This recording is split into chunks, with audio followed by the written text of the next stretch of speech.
En el mensaje de la semana pasada entendimos que no es nuestra fuerza que podemos reconstruir los escombros de nuestra vida. Todos aquí podemos identificar áreas de escombros. Escombros es lo que queda después de algo que ya estaba construido.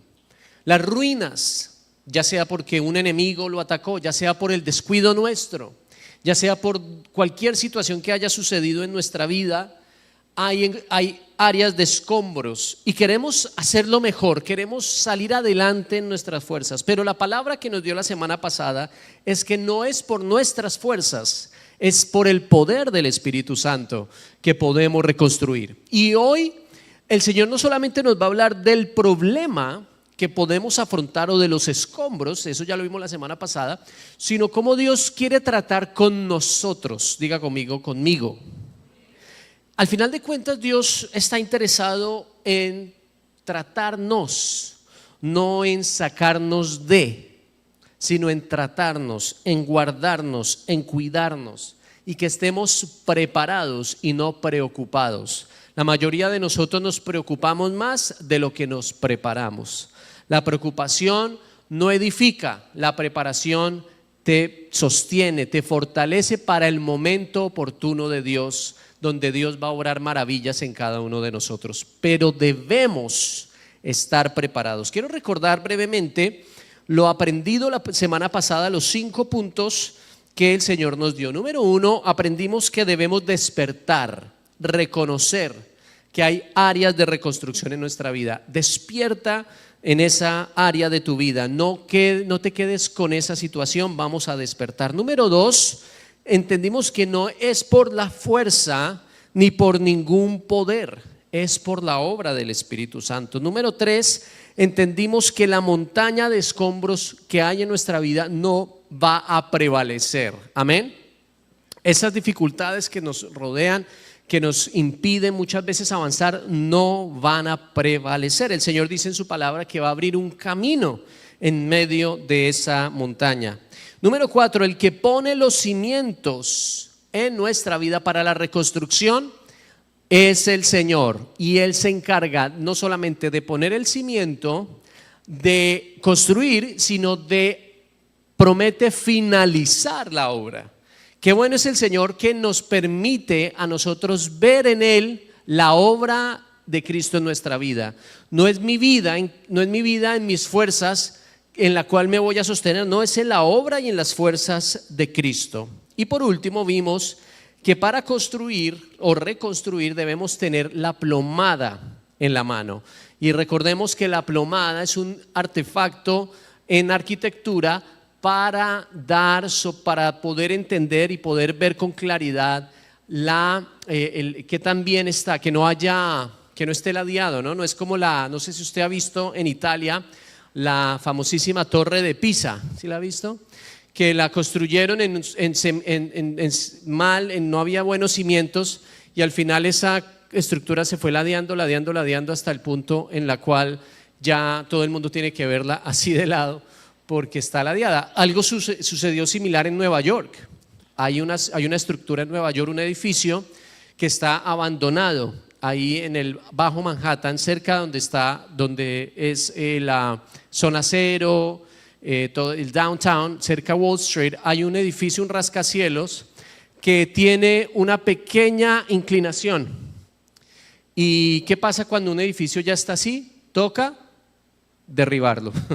No hay otra manera. Es más costoso derribarlo que no se puede hacer ningún cambio. Y se dieron cuenta al poner los vidrios que los vidrios empezaban a romperse. Pero ¿por qué se están rompiendo los vidrios después de puestos? Porque está mal, está en una zona no tiene bases sólidas ni cimentadas. Así que el Señor es el que pone los cimientos. Y hoy vamos a hablar de cómo es el proceso de reconstrucción en nuestra propia vida y cómo el Señor nos va moldeando, nos va fortaleciendo para vivir lo que realmente somos. ¿Y quiénes somos en Cristo Jesús? Los que están en Cristo Jesús somos líderes espirituales. Diga conmigo, líder espiritual. Tú y yo somos líderes espirituales. No es necesario que te nombren líder en la iglesia. Si estás en el Señor, tú ya eres cabeza y no eres cola. Tú ya tienes una posición espiritual delante del Padre. Dice la palabra en Pedro que nosotros somos real sacerdocio. Un sacerdote era un líder espiritual. Y este sacerdocio es real, es decir, que viene de la realeza, viene del Señor.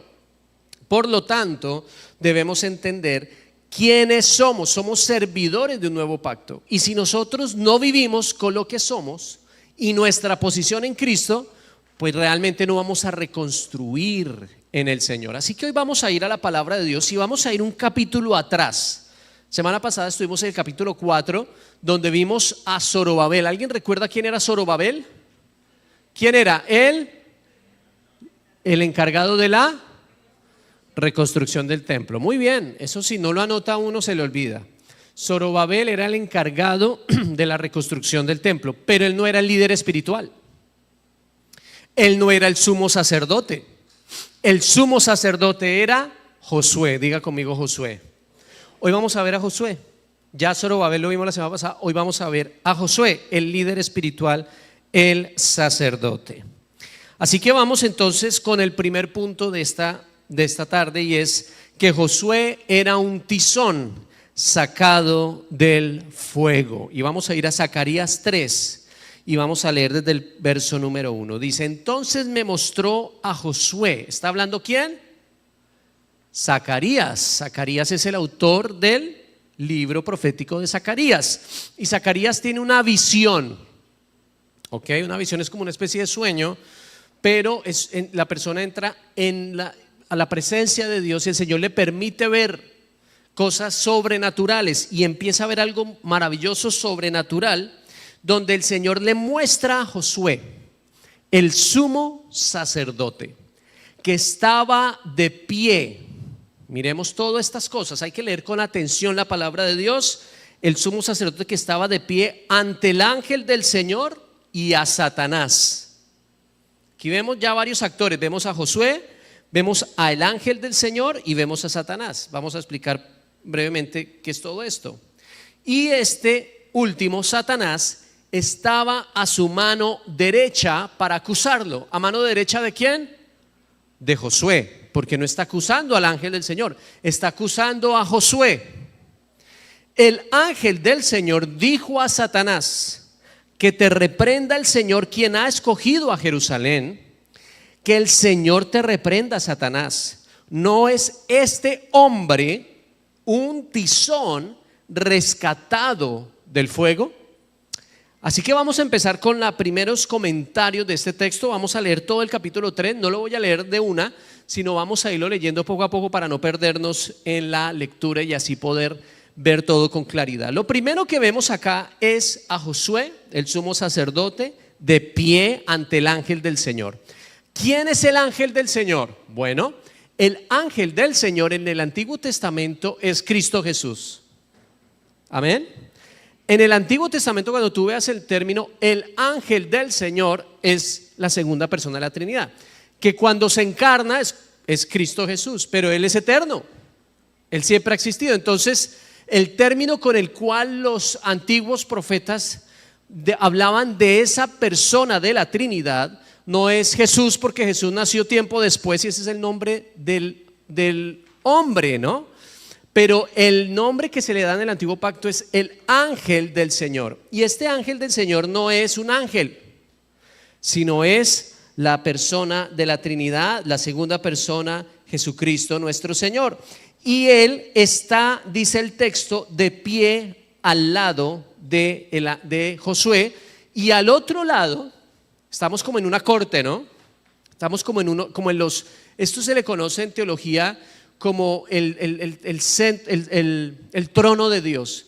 Y está el Señor sentado en el trono, el Padre, está el Hijo al lado de Josué y está Satanás. ¿Qué hace Satanás en el texto? Dice aquí que Satanás lo está acusando. Dice, estaba ahí Satanás para acusarlo. ¿De qué nos puede acusar Satanás? Nos puede acusar de nuestros pecados. Él los conoce.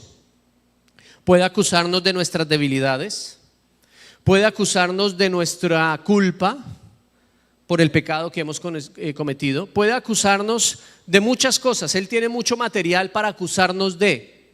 Nosotros le hemos dado la oportunidad para que Él nos acuse delante del Padre. Él es un acusador. Y no lo vemos solamente aquí, lo vemos también en Apocalipsis. Si vas conmigo, Apocalipsis 12:10 nos dice lo siguiente: luego oí en el cielo un gran clamor, que era el siguiente: han llegado ya la salvación y el poder y el reino de nuestro Dios. Ha llegado ya la autoridad de su Cristo, porque ha sido expulsado. Estamos hablando ya en Apocalipsis cuando el Señor expulsa, seguramente en el tiempo antes del tiempo milenial, a el enemigo. Dice: ha sido expulsado el acusador de nuestros hermanos. Constantemente el enemigo está acusando a la iglesia. El que acusaba día y noche delante de nuestro Dios. Mira lo que dice el texto. El enemigo constantemente te va a estar acusando a Dios por tus faltas, por tus problemas, por tus pecados. Y muchas veces yo creo que alcanzamos inclusive a percibir eso en nuestra propia vida. Cómo nos sentimos muchas veces derrotados, que no podemos, cuando cometemos un error. Yo no sé si a usted le ha pasado, pero usted siente como una falla, ¿no? Como que I'm a failure. Yo como persona, ¿qué me está pasando? Y eso muchas veces son que alcanzamos a percibir esas acusaciones del enemigo, que realmente nos alcanzan a llegar a nuestra carne, a nuestro espíritu, a nuestro ser. Pero aquí debemos ver algo que no podemos dejar por alto, y es que Satanás siempre va a acusarnos, ¿ok? Atención a esto, para no ministrar delante del Señor. Ese es el enfoque del enemigo. ¿Cuál es el enfoque del enemigo con aquel que ya tiene a Cristo? Porque aquí vemos Josué y ya tenemos a Cristo como su abogado. Ya Josué tenía una correcta relación con el Señor. Ya Josué, como cada uno de nosotros, si estamos en Cristo Jesús, ya estamos en Él. El enemigo nos va a acusar y Satanás está ahí constantemente y va a impedir que tú le sirvas a Cristo, que tú le sirvas al Padre, que Él no sirva como sumo sacerdote. Lo que le está diciendo Satanás al Señor: mire, este tipo es lo peor, este tipo no nada que ver y mucho menos va a ser sacerdote. No puede servir. Y constantemente lo está acusando. Él ya estaba listo, ya estaba en el proceso de preparación, pero aquí vemos la respuesta de Dios. Notemos que Josué no se defiende. El mejor defensor del que está en Cristo es Cristo mismo. Dígame a eso. Tú no te tienes que defender de las acusaciones. Es más, no debes defenderte, porque tú y yo somos hombres y esto es un ataque espiritual. Esto no es en lo natural, esto es en lo espiritual. ¿Quién defiende a Josué? El ángel del Señor.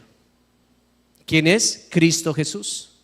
Él es nuestro abogado. Es más, el Espíritu Santo dice que Él es el abogado. Él intercede por nosotros. El término abogado no es solamente lo que hoy entendemos como alguien que está ahí al lado, que le pagamos una cantidad de dinero para que vaya a una corte y diga: esta persona es inocente, dele el menor ticket posible. No, el abogado en términos que vemos acá es alguien que está al lado como un amigo. El término paracletos es el término amigo, persona cercana, persona que está ahí para defendernos. No es alguien contratado, es alguien que quiere estar ahí para presentar defensa delante del Padre. Así que, ¿qué es lo que le dice el ángel del Señor? En este caso nuestro Señor Jesucristo le dice al Padre, o le dice más bien a Satanás. Le dice: el ángel del Señor le dijo a Satanás que te reprenda el Señor.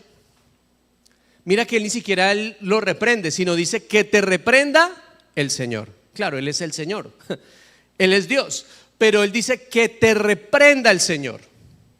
Y yo creo que esta es una oportunidad para nosotros, cuando estemos en un ataque espiritual, hacer lo mismo. Dile al enemigo que te reprenda. ¿Quién? El Señor. Que el Señor te reprenda. Mira que cuando el Señor Jesús estuvo en la tentación, pasó por la tentación, dijo lo mismo: que te reprenda el Señor, porque escrito está. Esa es una manera, es una táctica espiritual. Decir que te reprenda el Señor, porque Él puede reprender al enemigo. Él puede reprender al enemigo. Nosotros tenemos la autoridad de decirle. Tú tienes la autoridad en Cristo Jesús de decirle que te reprenda. ¿Y qué es lo que dice aquí el Señor? Dice, el Señor ha escogido a Jerusalén. O sea, lo primero que le dice Jesús a Satanás es que Él ha escogido un lugar. Él ha escogido. Todos los que hemos venido a Cristo Jesús es porque hemos sido escogidos por el Señor. Eso es maravilloso. Es un misterio. Es realmente misterio, es realmente, cuando hablamos de misterio no es, uy, qué raro, ¿no? No, cuando hablamos de misterio es que nosotros no lo podemos entender completamente. Y qué bueno muchas veces no poder entender completamente las cosas de Dios. Dios es único, es singular. Tú nunca vas a entender las cosas de Dios a cabalidad. Veladamente entendemos algunas cosas. Y muchas veces la gente sufre por eso o lucha mucho por eso, pero es que yo quiero entender, es que yo quiero entender absolutamente todo. Yo le digo, si tú no te entiendes a ti mismo, y si estamos casados, ¿usted entiende a su cónyuge? Uy, algunos dicen sí, yo lo entiendo. No, muchas veces uno no entiende a su esposo o a su esposa. Somos complejos, ¿sí o no? A nuestros hijos a veces dicen, pero ¿qué le pasa? ¿Por qué reacciona así? Pero es que está aquí. Somos complejos, no entendemos muchas veces y sí queremos entender a Dios y todos sus caminos. No, aquí debemos entender que el Señor ya ha determinado escoger nuestra vida, a escogernos. Y siempre que nos habla la palabra de Dios, la elección es para un propósito. Digamos eso juntos. La elección es para un propósito. Él te elige para algo. En este caso, a Josué era elegido en Jerusalén, que había escogido el Señor, para ser su sumo sacerdote. Tú has sido escogido en Cristo Jesús para buenas obras, las cuales Dios dispuso de antemano, dice Efesios 2:10, para que las pongamos en práctica. Ya nos escogió el Señor para vivir de una manera, no para solamente creer algo, sino para vivir algo y vivir en alguien. Para eso, esa es nuestra vida, el propósito de nuestra vida es vivir para la gloria de Dios. Para eso tú estás aquí. Te ha escogido para que le des gloria. Te ha escogido para que tu vida sea un instrumento en sus manos, y así lo eres, porque eres un líder espiritual. Eres cabeza y no eres cola. ¿Qué hace Satanás ante las reprensiones del Señor? ¿Qué dice el texto? No nos dice absolutamente nada. ¿Qué puede hacer el Señor? ¿Qué puede hacer Satanás ante lo que le acusa, ante la represión del Señor? Nada. El poder de Satanás es limitado. Amén. Esta mañana me decía mi hija Canela, y yo, la verdad, ella no sabe, yo no le digo a ella el viernes, el sábado, hija, el próximo domingo voy a hablar de Zacarías. No, yo qué le voy a hablar a una niña de 5 años estas cosas. Pero ella me dice esta mañana, papi, tuve una pesadilla. No, ella no le dice pesadilla, le dice tuve un dream o tuve un bad dream. Y era que Satanás y bueno, que el enemigo y algo del enemigo. Y estaba un poco angustiada y me decía, ¿el enemigo puede entrar a nuestra casa? Y yo le dije, absolutamente no. Porque nuestra casa está cubierta por la sangre de Cristo. Y yo le dije, a menos que alguien le abra espacio a Satanás, él entra. Él no puede entrar. Porque donde está Cristo, Él gobierna. Entonces el acceso que le podamos dar al enemigo es porque nosotros se lo damos. Con nuestro pecado, con nuestras malas decisiones, con nuestra falta de arrepentimiento, se le abre puertas, así sea muy pequeña, y él puede infiltrarse. Pero una vez volvamos a Cristo, ¿quién lo reprende? El Señor lo reprende.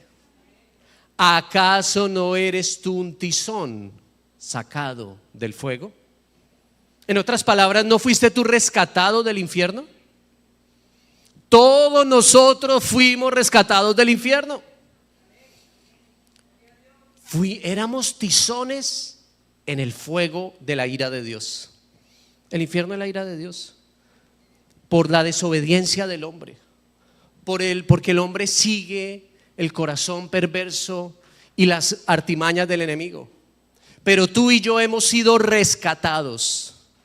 Amén. Yo no sé si te has visto en esa posición, pero todos nosotros estábamos secuestrados en Satanás. Usted sabe lo que es un secuestro, ¿no? Un secuestro es terrible.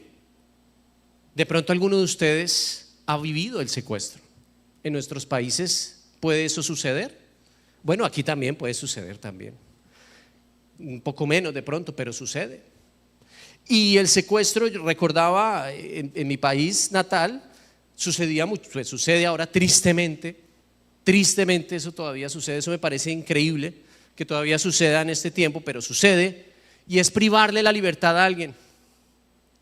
Es decir, usted se queda en este cuarto y usted no sale más, y usted le va a poner un grillete y se queda atado a una puerta, a una cama, a un palo, a una piel, lo que sea. Usted no sale de ahí y usted hace lo que yo le diga que haga. Terrible esa situación. Eso era lo que vivíamos sin Cristo. Hacíamos lo que nuestra naturaleza pecaminosa, nuestros deseos nos decían que hiciéramos. Eso es estar secuestrado. Tu voluntad estaba secuestrada. Tú no podías hacer lo que Dios quería, ni lo que muchas veces quisieras hacer, porque estabas secuestrado espiritualmente. ¿Qué hizo Cristo? Te liberó, para que ahora decidas vivir para Él. ¡Wow! ¡Qué gloria es esa tan grande que el Señor da! Démosle un aplauso al Señor, por favor.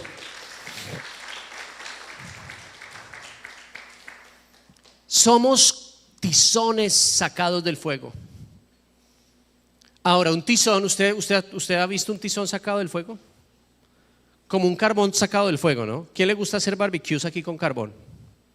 Muy bien, Dios los bendiga, los felicito, porque no es fácil prender carbón, ¿no es cierto? Eso tiene su ciencia, y usted tiene que echarle el líquido ¿cómo se llama eso? El queroseno. Bueno, no sé, hay algo ahí que es medio, huele feo, pero ahí uno le echa y uno le prende, y a veces es frustrante porque a veces como que se apaga, ¿no? Y hay que echarle ¿qué? Vientico y como que atizar el fuego, pero cuando una vez prende, usted puede poner ahí su carne, puede poner su pollito. Yo le estoy dando ideas para que cuando salga de aquí nos invite por favor un asadito. Gracias. Bueno, muy bien. ¿Y qué pasa cuando usted quiere sacar un tizón del fuego?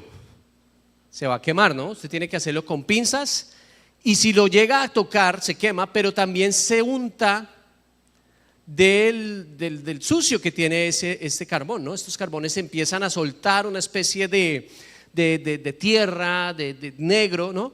Y uno se llega a contaminar de alguna manera, y es lo que sucede con cada uno de nosotros. Nos hemos contaminado con el pecado. Aunque somos tizones sacados del fuego, todavía si se nos toca hay mugre, hay todavía eso que es difícil sacar. Y eso cuando tú coges el carbón, cuando lo coges ya, obviamente el carbón cuando uno lo tiene sin que esté quemado, eso te unta, si tienes algo blanco y te llega así, eso te daña, te ensucia la ropa. Y aquí venía lo siguiente, número 2, Cristo ordena revestir al sumo sacerdote. Porque no es solamente que Dios te rescata, no es solamente que Dios te saca del infierno, te saca del secuestro del enemigo, sino que te reviste, hermano. Vamos a ver cómo nos reviste el Señor. Mira lo que dice esta porción. Josué estaba vestido con ropas sucias en presencia del ángel. Por supuesto, era un carbón y es lleno de suciedad.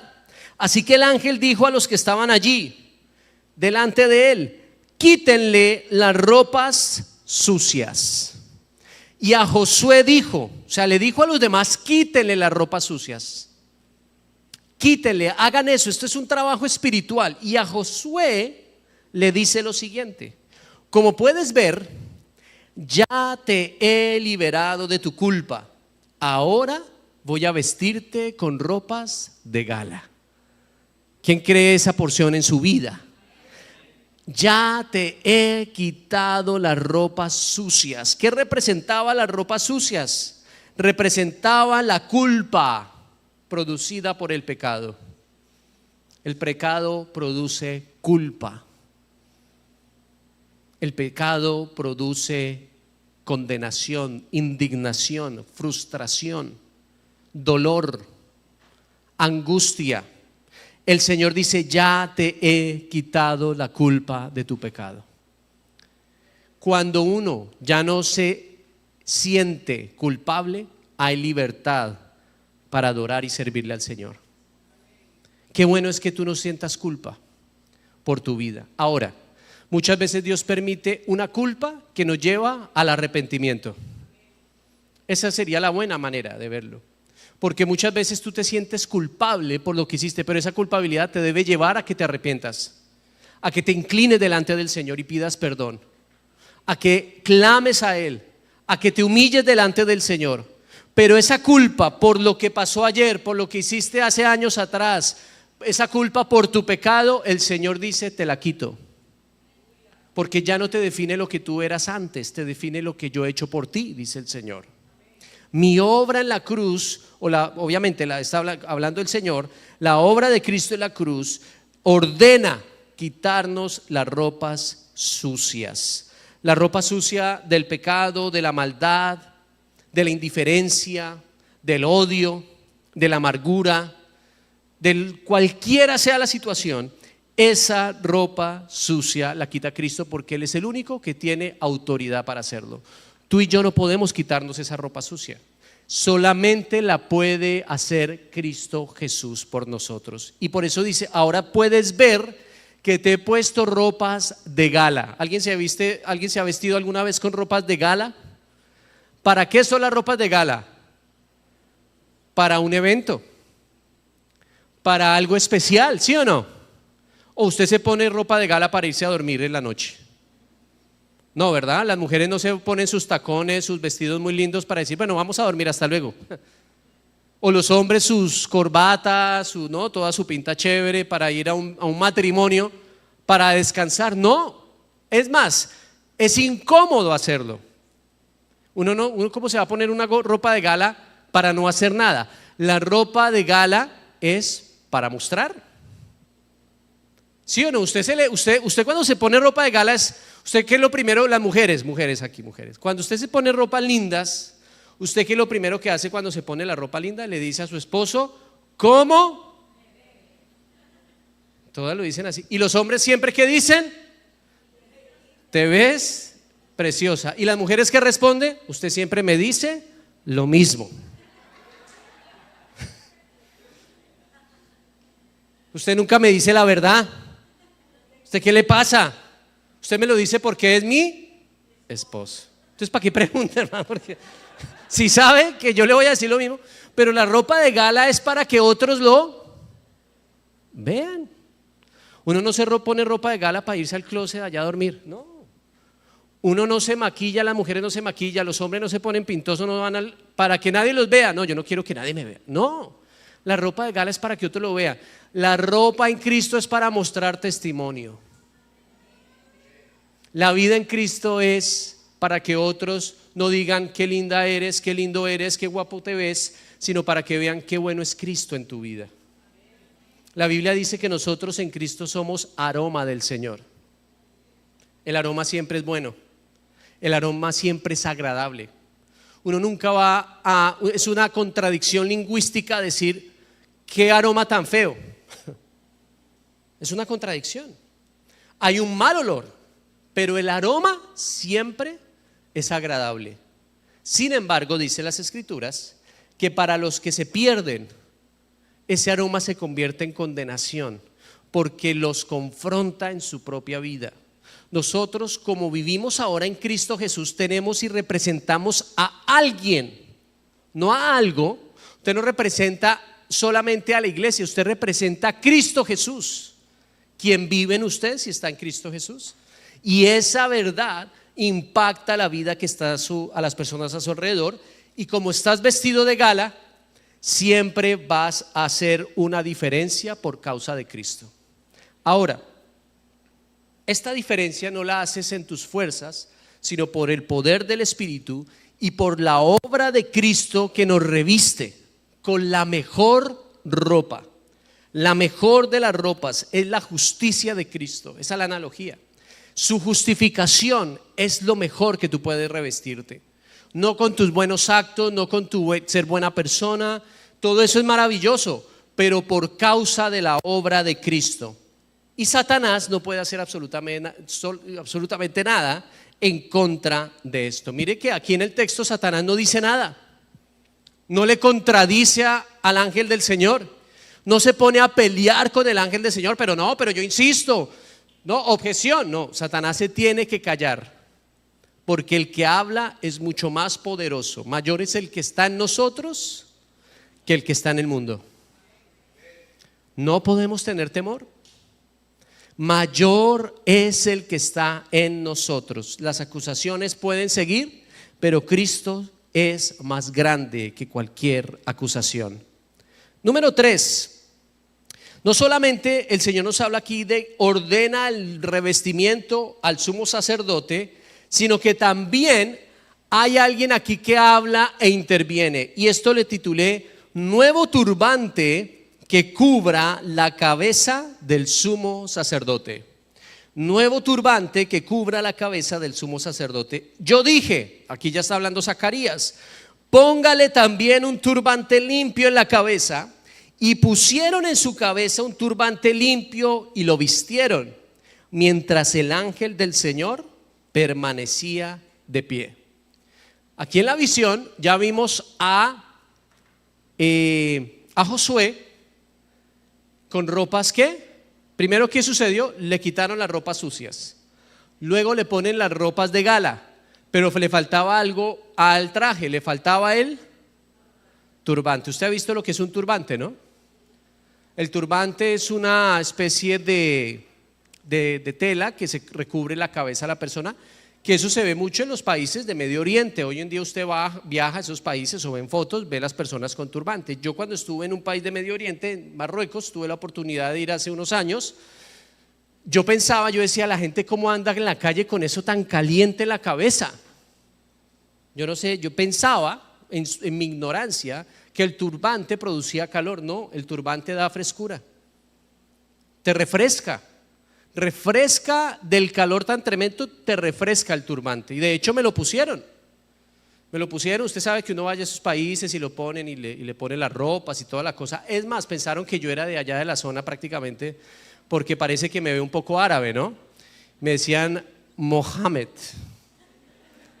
¿Serio? Me decían Mohamed. Inclusive uno de los guías, porque para entrar a las mezquitas árabes, musulmanes, uno no puede entrar como gentil o como no árabe o musulmán. Y el guía me dijo, camine, entramos.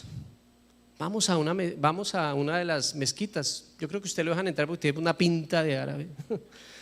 Y yo dije, bueno, camine, vamos a ver cómo es la jugada y pues aprender también. Yo como teólogo me gusta y de pronto tomar nota, qué es lo. Pero al final el hombre se arrepintió porque dijo, no, uno no sabe, de pronto vienen y le dan palo, porque son muy fuertes, muy severos y lo pueden sacar uno a golpes y llamar a las autoridades porque entró un intruso, ¿no?, a una mezquita. Bueno, eso es allá, no sé si es en todo lugar, pero ¿qué pasa cuando tú tienes el turbante? Bueno, tu mente está fresca y también eres reconocido. Eres reconocido porque ya hay algo visible en tu cabeza. Hay alguien que está en autoridad sobre tu vida. ¿Quién está en autoridad sobre nosotros? Cristo Jesús. ¿Quién ordena nuestros pasos, nuestro día a día? Cristo Jesús. Tú ya no piensas, porque el turbante se pone en la cabeza, no se pone en la cintura, no se pone en los pies, se pone en la cabeza. Los pensamientos de un hijo de Dios es lo que piensa Cristo. Dice la palabra de Dios que nosotros tenemos la mente ¿de quién? De Cristo. Entonces, ¿qué pensamos? ¿Y qué hacemos? Lo que Cristo piensa y lo que Cristo hace. Porque tú primero piensas, luego sientes y luego actúas. Y es allí donde están los ataques satánicos. Ahí es donde vienen las acusaciones. Cuando siempre que tú y yo cometamos un pecado, el siguiente pensamiento es de derrota y el siguiente pensamiento es de desilusión de nuestra propia vida. Eso viene de la acusación del enemigo. Por eso el Señor nos cubre nuestra mente para que no pequemos. Primero que todo, dice la palabra de Dios, en mi corazón atesoro tus dichos para no pecar contra ti. Si en la mente está la palabra de Dios, vamos a ser más sólidos y más firmes en contra de las tentaciones que el enemigo pueda poner, porque ya está la palabra de Dios acá. Está la palabra de Dios acá. Entonces hay turbante en tu cabeza. El sumo sacerdote tiene un turbante nuevo, tiene una manera de pensar nueva. Estamos siendo cada vez más conformados a la imagen de Cristo Jesús en nosotros. Por lo tanto, hay que estar en la palabra, hermanos. La palabra de Dios. Constantemente debemos estar en ella, leyéndola, escuchándola, repasándola, memorizándola, estudiándola, personalizándola, todo el tiempo. Nuestra iglesia tiene por lo menos 2 recursos que usted siempre debe usar. Número 1, el devocional congregacional. Todos aquí deberían hacerlo todos los días, separar ese tiempo, ya sea leyéndolo o escuchándolo. Si no lo has hecho, descarga la aplicación InTouch. En Contacto también en español, en Contacto. Y ahí todos los días vas a ya sea leer o a escuchar el devocional. Y lo segundo, la lectura pública de la Biblia, donde escuchamos y leemos la palabra de Dios todo el año. Para mí, y yo sé que para usted también, eso ha sido una bendición espectacular en mi vida. Constantemente, todos los días, escuchar unos 20 minutos la palabra de Dios. Hace una gran diferencia en nuestra vida tener la palabra de Dios en nuestra mente y en nuestro corazón. Las escrituras nos dicen que le debemos enseñar a nuestros hijos en la mañana, en la tarde, en la noche la palabra. ¿Cuánto más nosotros? ¿Nosotros qué vamos a enseñar si no conocemos la Biblia? Si le vamos a transmitir a nuestros hijos solo experiencia, vea, yo le digo que mi experiencia es esta, haga esto, haga aquello. No, la experiencia nuestra no es suficiente, hermanos. Puede ser muy buena, puede ser maravillosa, pueden haber buenos consejos, pero la palabra de Dios es perfecta. Demos el consejo bíblico, no el consejo propio, el consejo bíblico, pero para darlo hay que tener turbante en la cabeza, hay que llenarnos, rodearnos de la palabra de Dios. El enemigo constantemente va a atacar tu mente. Debemos estar siempre preparados. Sin la mente de Cristo no podemos vivir, no podremos salir de una vida alejada de Dios. Si tú sigues obstinado en tus pensamientos y no en los pensamientos de Dios, no vas a salir de ellos. Vas a permanecer ahí, apartado de Dios. Tenemos que entregar nuestra mente a Cristo. Entrega tu mente al Señor. Pídele al Señor: Señor, renueva mis pensamientos con tu palabra. Que lo que yo lea, lo que yo escuche, que yo lo que reciba cada domingo, cada miércoles, quede ahí en mi corazón y en mi mente, para que cuando venga la dificultad yo la recuerde y no ceda fácilmente. Es un turbante, dice acá la palabra de Dios, que es un turbante limpio, porque los pensamientos de Dios son puros, son limpios, son de bendición, son de bienestar, son de santidad, son de obediencia, son de bendición, son de victoria para cada uno de nosotros. Llenemos nuestra mente de la palabra de Dios. ¿Cómo reflejamos eso? ¿Cómo reflejamos que nuestra mente está en Cristo? En lo que hablamos, en cómo nos comportamos, porque lo que hablamos y lo que hacemos viene de acá o de acá. Es que para el judío la mente y el corazón están acá, no están acá. Para nosotros los latinoamericanos, te amo con todo el corazón, pero para ellos te amo con todo el corazón.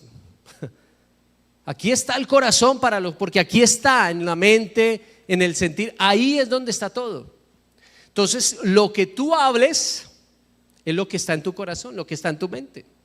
Nadie se inventa algo de la noche a la mañana. Nadie camina en la vida y se tropieza con el pecado y sorprendido completamente porque nunca lo vio venir. Sí lo viste venir. Sí, el Señor te advirtió, pero no fuiste sabio al consejo de Dios y sin embargo seguiste en él. Así que nosotros tenemos la oportunidad de pensar ¿Cómo vemos lo que es el corazón? Muchas personas dicen, bueno, es que usted no sabe mi vida, pero sí Dios conoce mi corazón. Pues claro, yo no sé tu vida completamente, pero el corazón se refleja en tu actitud, en tus palabras, en tu manera de ser. Dice que el rostro alegre se refleja, el corazón se refleja en el rostro alegre. O sea que sí se ve lo que hay en el corazón, en tu predisposición y en tu disposición, en tus palabras. Yo me acuerdo antes de venir a Cristo, cuando estaba en mis ropas sucias, yo era muy vulgar, muy mal hablado. Grosería va, grosería viene. Vulgaridad para arriba y para abajo. Usted dirá, uy, pastor, ¿en serio? Sí, muy vulgar. Y cuando vine a Cristo, y eso sí, delante de Dios no le puedo decir que no es así. De la noche a la mañana, mi lenguaje cambió. Ya no salía de mi boca vulgaridad. Y eso fue prácticamente, yo les podría decir, de una semana a otra. No fue un proceso de años donde, yo lucho con mis palabras. No, de un día para otro. Porque ¿qué hubo ahí? Un cambio ¿de dónde? De corazón. El Señor trató con el problema de raíz y es el corazón. Si tú quieres dejar ciertos pecados, no trates con el pecado, trata con el corazón. Hay algo en el corazón que debe ser tratado, hay algo en tu mente que debe ser tratada. Hay áreas en tu vida que deben ser tratadas y a veces tratamos el problema por el fruto y no por la raíz. Y cuando tratamos el problema por el fruto, crece más. ¿Qué pasa cuando usted poda algo? Crece por otra parte, ¿no? ¿Qué pasa cuando usted tiene un jardín ahorita que sale en verano, ¿no? Y ahí salen esas ramas súper feas que se unen a las otras y usted empieza a cortarlas, vuelven a salir por otro lado. Porque no se trató el problema de raíz. Entonces no podemos podar, debemos llegar a la raíz del asunto y el asunto está en el corazón. Ahora, ya vemos a Josué con nuevas ropas. Vemos a Josué con nuevo ¿qué? Turbante. Y ahora vamos a ver a Josué con una nueva palabra para su vida. Y espero que tú recibas esta palabra que Dios tiene para cada uno de nosotros en esta tarde. Dice así, versículo 6 de Zacarías 3. Luego el ángel del Señor hizo esta advertencia a Josué. Él estaba de pie delante de él viendo el proceso de revestimiento. Y dice así, así dice el Señor de los ejércitos, si andas en mis caminos y cumples mis órdenes, entonces gobernarás mi casa y te harás cargo de mis atrios. Yo te concederé un lugar entre los que están aquí. Escucha, Josué, sumo sacerdote, y que lo oigan tus compañeros que se sientan en tu presencia y que son símbolos de lo que vendrá. Estoy por traer a mi siervo, estoy por traer al renuevo. Mira, Josué, la piedra que ante ti he puesto. Hay en ella 7 ojos y en ella pondré una inscripción. En un solo día borraré el pecado de esta tierra, afirma el Señor de los ejércitos. En aquel día, afirma el Señor de los ejércitos, cada uno de ustedes invitará a su vecino a sentarse debajo de su vid y de su higuera. Qué hermosa palabra el Señor le da a Josué y qué hermosa palabra Dios nos da a cada uno de nosotros. Número 1, que vemos en este pasaje, que el Señor trabaja con nosotros, que el Señor trabaja en nosotros. Lo primero que dice, si andas en mis ¿qué? Caminos y me cumples. Ahora, tenemos que entender algo. Josué no andó ni cumplió. El antiguo pacto no anduvo ni cumplió con los caminos del Señor. Aquí el Señor le está hablando a Josué como sumo sacerdote, pero le está hablando a Josué de la obra de Cristo, porque Cristo sí fue el perfecto cumplidor de la ley. Él sí anduvo en mis caminos y Él es la piedra de 7 ojos. ¿Qué es la piedra de 7 ojos? Es la roca que todo lo ve, es Cristo quien ve absolutamente todo con perfecta y completa claridad. Y es aquel que en un solo día borró el pecado de la tierra. El día en que Cristo murió por nosotros, ese día se borró tu pecado. Amén. Por eso la culpa se fue, porque el Señor borró tu pecado en la cruz del Calvario, en un solo día. Cada uno de ustedes invitará a su vecino a sentarse debajo de su vid. ¿Cuál vid? ¿La de Josué? No, la de el Mesías. Esta porción que le da Josué es del retorno o de la venida en ese momento de Cristo. Y esa es la palabra que Dios nos da a nosotros. El Señor viene pronto por su iglesia. ¿Qué debemos hacer nosotros? Sirvámosle, honrémosle, cumplámosle, caminemos en integridad. Nosotros lo podemos hacer no por nuestras fuerzas, sino por el poder del Espíritu Santo en nosotros. Esto que nos dice este texto lo vemos reflejado en el Nuevo Testamento. Vamos a Colosenses capítulo 3, 9b, versículo 10, y luego vamos a los versículos 12 al 17. Ahí están en las pantallas, pero también puedes seguirnos en tu Biblia. Estoy leyendo de la Nueva Traducción Viviente. Dice así: ustedes ya se han quitado la vieja naturaleza pecaminosa. ¿Quién nos quitó a nosotros la vieja naturaleza? La obra de Cristo. Ya nos hemos quitado la vieja naturaleza pecaminosa y todos sus actos perversos. Esto nos lo dice Colosenses. Vístanse, diga conmigo, me vestiré con la nueva naturaleza. Debemos vestirnos con la nueva naturaleza y se renovarán a medida que aprendan a conocer a su Creador y se parezcan más a Él. Wow. Esta nueva naturaleza se renueva a medida. ¿A medida qué? O sea, nuestra nueva naturaleza en Cristo está ahí, pero constantemente se renueva a medida que conocemos a Cristo. Si entre más conocimiento tengamos de Cristo en su palabra y en la vida diaria, en lo personal, conocerlo íntimamente. Para eso vivimos, para conocer al Señor en intimidad. Dice aquí, se parezcan en ese conocimiento, nos vamos a parecer más a Él. La idea mía, la idea tuya debe ser parecerte a Cristo. Caminar en Él, conocerlo cada vez más a Él. Y esto se da a medida que, esto se da mientras nosotros nos ponemos las pilas, como decimos los colombianos. Hay que ponernos serios con esto, mis amados hermanos. Dice aquí, dado que Dios los eligió, ¿qué le dijo Josué qué le dijo el Señor a Josué? ¿Acaso no ha escogido el Señor a Jerusalén? ¿Qué dice aquí el texto? Dios los eligió, ¿a quiénes? A ustedes. Es que debemos verlo, mis amados hermanos, con claridad. Dios los eligió para que sean su pueblo, ¿qué? Santo y amado por Él. Mira que siempre que se habla de elección, se habla de propósito, se habla de responsabilidad. Dios te eligió para que sea su pueblo. Y no solamente su pueblo, sea su pueblo santo y amado por Él. Ustedes tienen, diga conmigo, yo tengo.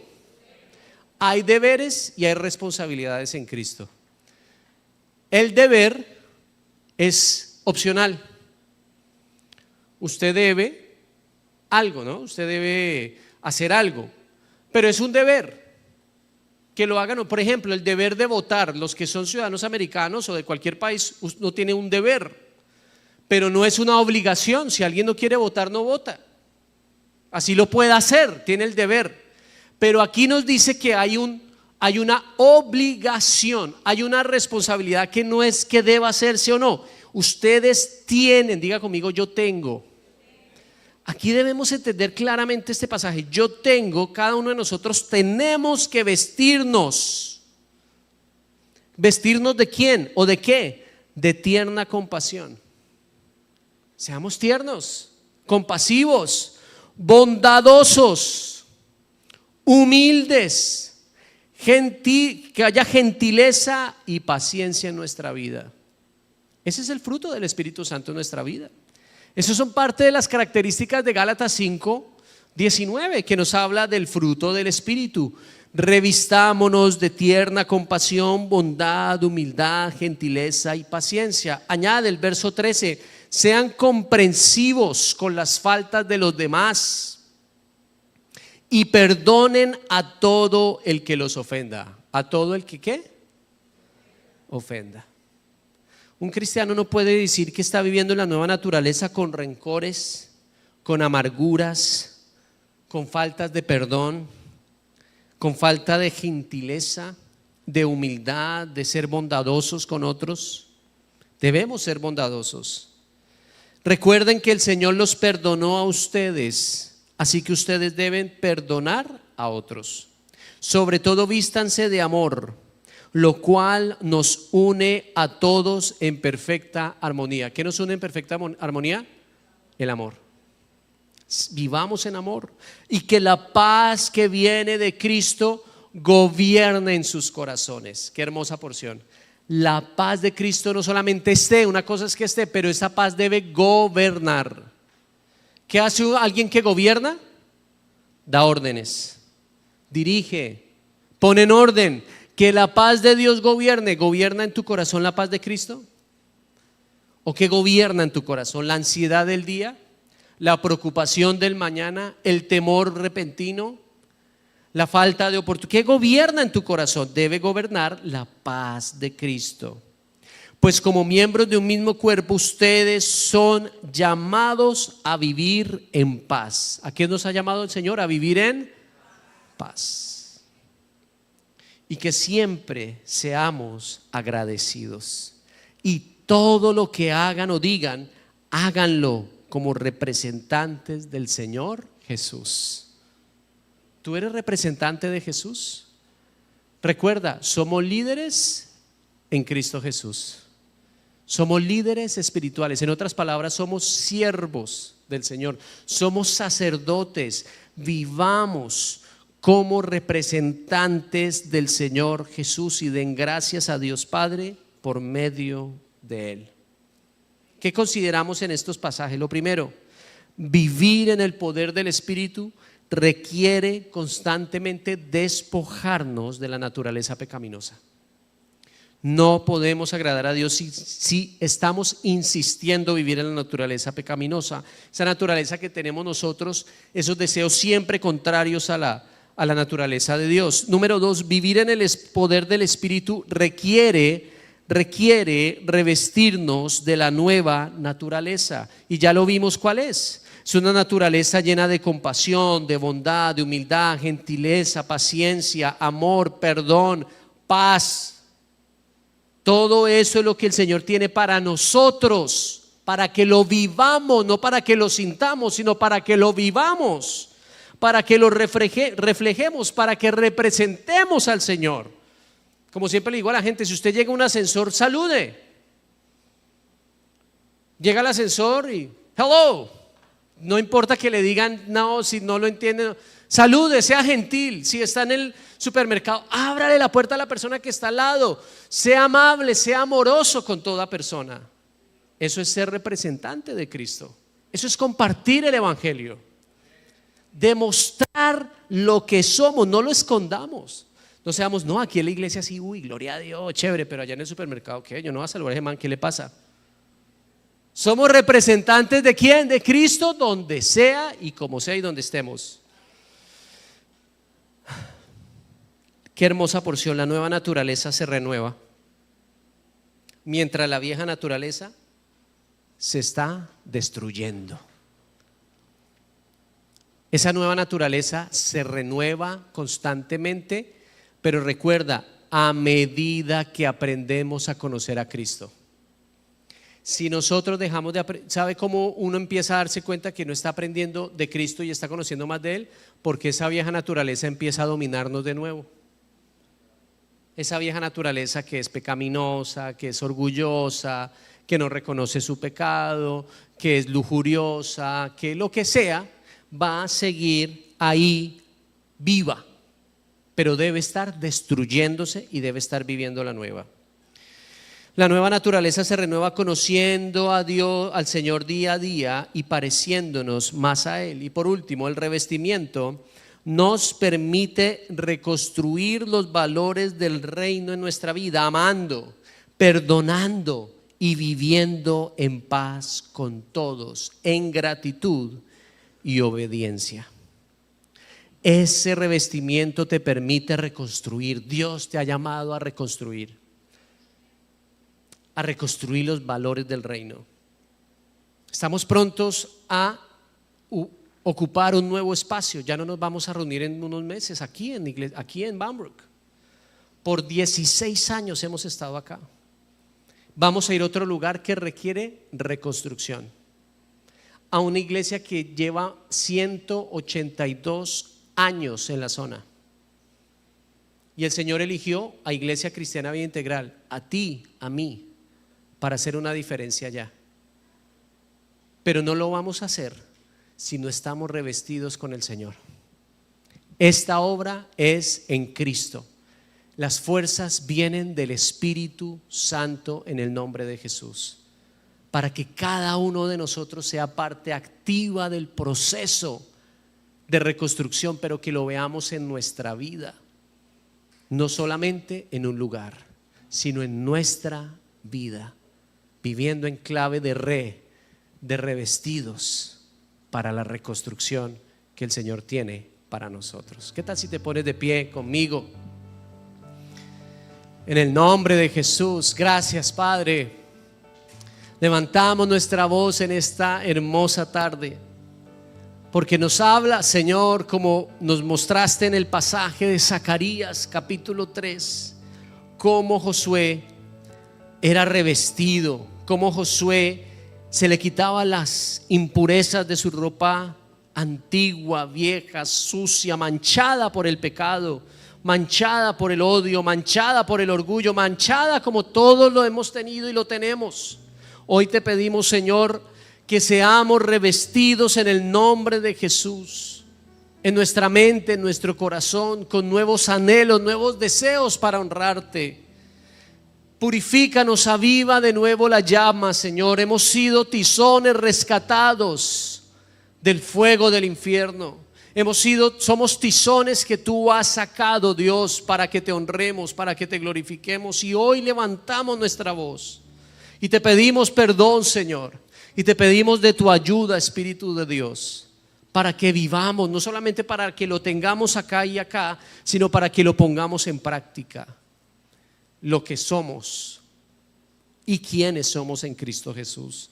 Yo te doy gracias por esta palabra y yo sé que todos aquí tenemos esa disposición de seguirte, de honrarte, de glorificarte. De lo contrario no estaríamos acá. Yo te doy gracias, Señor, porque aquí muchos hermanos van a empezar a vestirse de gala para darte gloria, para hacer testimonio, para mostrarte, Señor, para hacer una diferencia allá donde está la dificultad. Y te pedimos, Señor, empodéranos en el nombre de Jesús para honrarte, para glorificarte. Esta obra no se hace con las motivaciones, con tus fuerzas ni con tu poder, sino por el poder del Espíritu Santo en tu vida.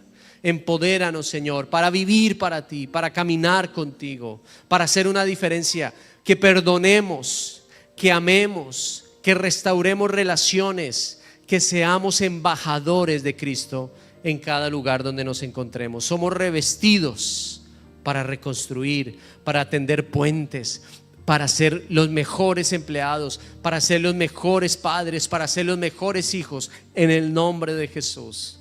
Porque si la iglesia es renovada, la sociedad es transformada. Si la iglesia es renovada, la sociedad es transformada. Te damos gracias, Señor, y oramos estas bendiciones en el nombre de nuestro Señor Jesucristo. Y todos decimos amén y amén. Démosle un aplauso a aquel que nos aviva en esta tarde en el nombre de Jesús.